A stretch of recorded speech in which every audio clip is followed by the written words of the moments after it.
We are at part 2 of making a DIY arrow, and we are fletching. So I'm using just normal super glue. Gel works fine too, whatever.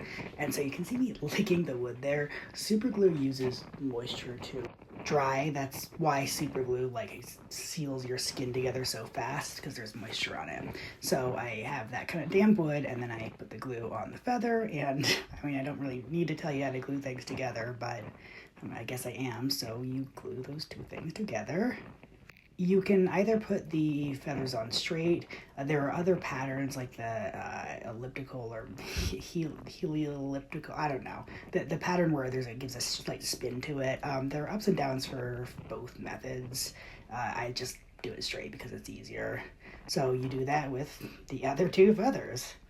Like I said, super glue cures with moisture, so if you're having trouble getting it to dry, breathe on it, not like blowing it, but like if you're trying to fog up some glass, and that'll help it cure. So once all those are on, it's time to trim the feathers just a little bit to make sure that we can get the wrappings on, and we'll trim the feathers, more officially later. So you can use nylon's it's just great. I'm just using some cotton thread, whatever. So you take whatever string you're using and you secure it, and then you just start to spin it around, ideally in kind of tight circles, but whatever. So do that until you're about halfway through, and then once you reach that halfway point, get a second, preferably pretty strong piece of string, and just hold it in there with your finger and spin around that as well.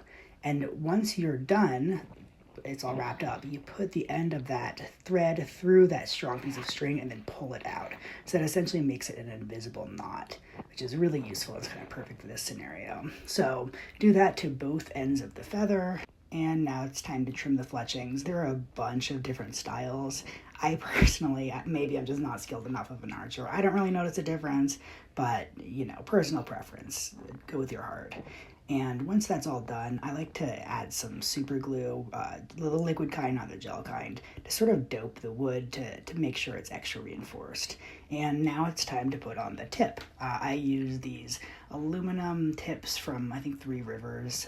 They're good for wood arrows. You can also drill a hole in it and use a conventional tip.